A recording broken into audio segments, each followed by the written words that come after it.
guys, Janet here with Radiant Wanderings. If you're new to the channel, hit that subscribe button and stay a while. Today we are talking about New York City at Christmas time. This year, instead of gifts, my husband and I gave our youngest daughter, she's 12, a trip to New York City. She'd been wanting to ice skate at Rockefeller Center and go see the Rockettes.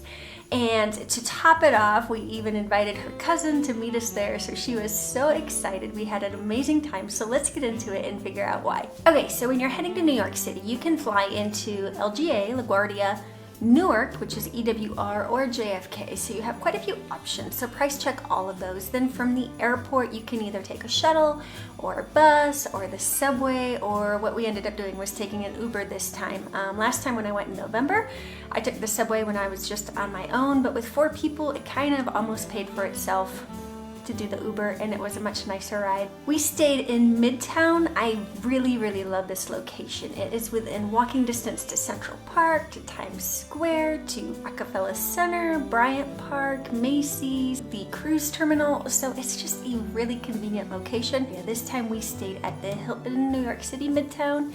Last time I stayed at the Conrad. Hilton is actually a lot bigger than it looks from outside. It has a little market, a gift shop, a couple restaurants and bars, an executive lounge, which was great because we went there for breakfast each morning, and we came back after going to Central Park, and we just warmed up with a coffee and cookies, and that was really nice, and all free because I'm a Diamond member. So if you have those extra perks, this is definitely a great hotel to stay in. I would say the only issue with this one that we really had was the long waits. I mean long waits to check in and check out. So to check your bags, which I did not know this in advance, is $5 a bag. Otherwise, I stayed at the Conrad in Midtown with Megan, and that one was actually really nice. We really liked that one. But it's a smaller, more boutique hotel, so maybe not quite as kid-friendly. And I'm not sure about the bag storage there because we actually didn't need to store bags when we were there. However, whatever hotel you choose, if it's in this area, it's going to be very convenient for your stay. Okay, so the very first thing we wanted to do was go to Rockefeller Center and skate, but we really wanted it to be a little bit darker so that the Christmas tree lights were on and it was really magical. So we had a few hours to kill, so we ended up walking to Central Park, which was not in our original plans. However, I'm so glad that we did. They had a carousel there that the girls had a blast riding. We got some hot roasted peanuts and cashews and almonds, and the girls got some churros. We just walked around. They could run around. There was like this huge rocks that people love to climb on and get photos on with the city background. The girls slid down the rocks even though there were actual slides. So I believe you can ice skate here and sled here if there's snow. Ooh, another great thing that you can do at Central Park is do a horse and carriage ride. We did not do this because we were limited on time. And if you kind of hem and haw a little bit, the guys asking you if you want to do it will continue to go down in price. So you can get it pretty low. The carriages are beautiful. So after we visited Central Park, we did come back to the hotel and we picked up the girls' ice skates. They brought ice skates with them because it's cheaper. And we stopped in that executive lounge to get some coffee and hot cocoa and cookies before we went out. And then we made our way to Rockefeller Center. Now, in Rockefeller Center, at Christmas time, oh my goodness, there are so many people there. So be prepared to go at what one of the locals there called a penguin pace. You're just gonna be kind of doing a penguin shuffle. Keep an eye out. I actually got whacked in the face with another tourist that was going like this for a selfie, and she just smacked me in the mouth. We were really excited to get into the line for Rockefeller Center. Now once you get in line, it is about a 2-hour wait. So right there at Rockefeller Center, of course, you have the giant tree with all the lights, which is so beautiful, and the fountain below it with the statue. And then if you just turn right around, you have Saks Fifth Avenue, the store, and they do an amazing light show. It's from 5 to 11 p.m. every night during the holiday season, and it goes every 10 minutes. So you'll just have people lining up to see that. It's definitely worth stopping by and taking a look and waiting around for that. It's really nicely done. When we were planning to go to New York City, I researched the window displays, and people had said all along 5th, basically from 50th down to 30th, I think it was, there were window displays. So we made our way over to 5th to try to check out the window displays, but unfortunately there really weren't that many. There was a building that was kind of wrapped to look like a present, which was really cool. Across from Radio City Music Hall, there are some ornaments and a fountain. Really, as far as window displays, Anthropology had a cool one. They had multiple windows with like these llamas and this really cool yarn type thing done. But other than that, mainly Macy's. So make your way down to Macy's if you want to see some great window displays. They had some with like a game where the kids had to try to move the wheel and catch the gifts.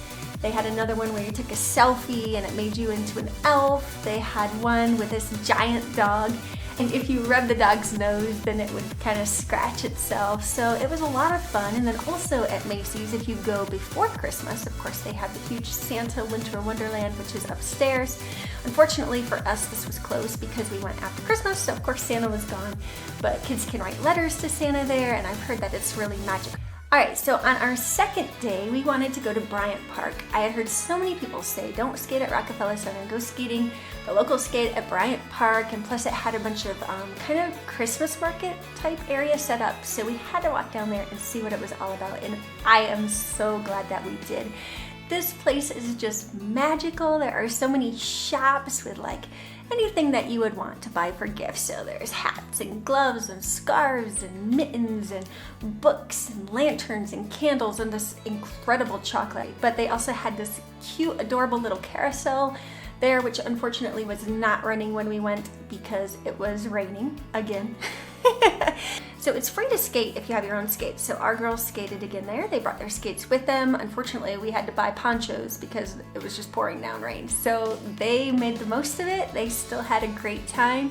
If you don't have your own skates, it's $18. And something else that Bryant Park had, which was really adorable, are the little skate aids. They had penguins and snowmen. And then there is an indoor area with food and a bar. They have barbecue, pierogies, mac and cheese, burgers, sandwiches, and then they had these artisan chimney cakes, and they're expensive, 15 bucks for one, or 18, something like that. But we had to totally get it for the picture.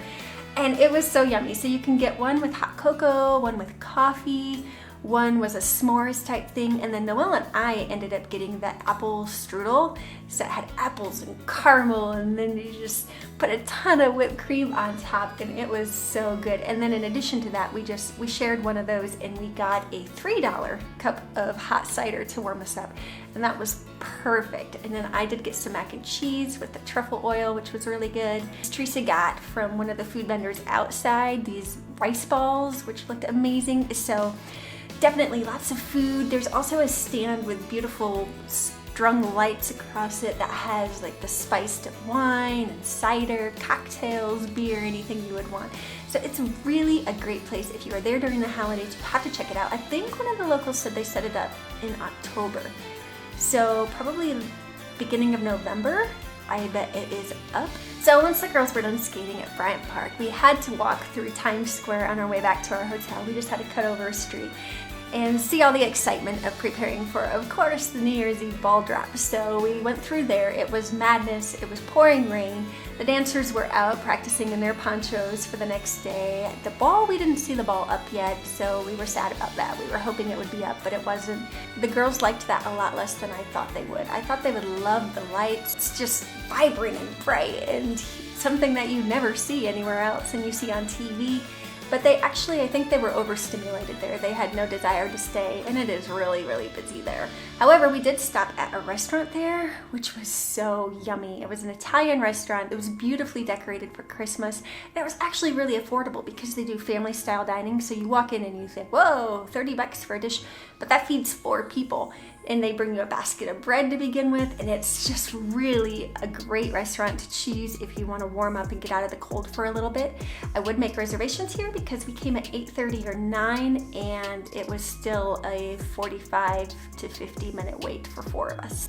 So then from Times Square, we went on to the Rockettes. We had booked this show in advance. We kind of went for the cheap seats on the side, and if I had it to do over again, I wouldn't. I would go up a level and sit back farther and get something in the middle, because in Radio City Music Hall. They project some like 3D things coming at you, and on the side you kind of miss out on some of what's going on. If you have tickets in advance, you really don't need to worry about showing up too early. I was really worried about that, and we did not have time. We got there probably 20 minutes before it started, but they were just starting to let people in, so it was perfect timing.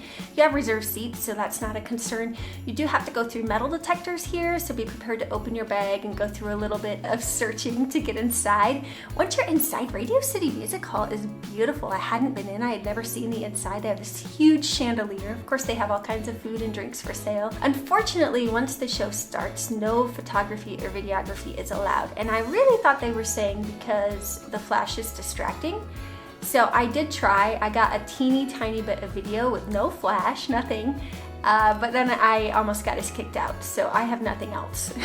Sadly. I love you guys, but I wanted to see the show, so I had to put that away. The show was incredible. I would go back again, hands down. The show would have been even more magical before Christmas. Some of our favorite ones were the reindeer act. The toy soldier one was really a lot of fun. And then they did a whole section on A Christmas Story, which I loved, and they had real live animals. The best reenactment of that I've ever seen. And you know what? That leg kick, it never gets old. Every time.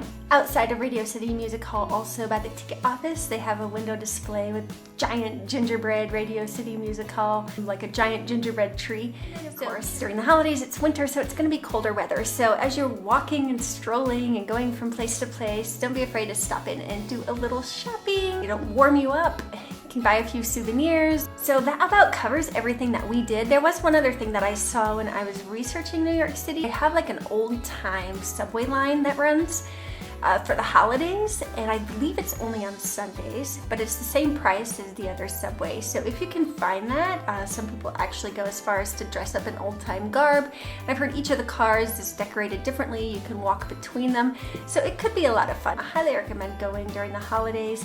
You have to be prepared for crowds, of course, like anywhere, but how magical. If you have any questions, leave them down below. Any comments, if you've been before and I've missed something, leave a comment below and let everybody know. Have a great week, guys. I'll see you guys around.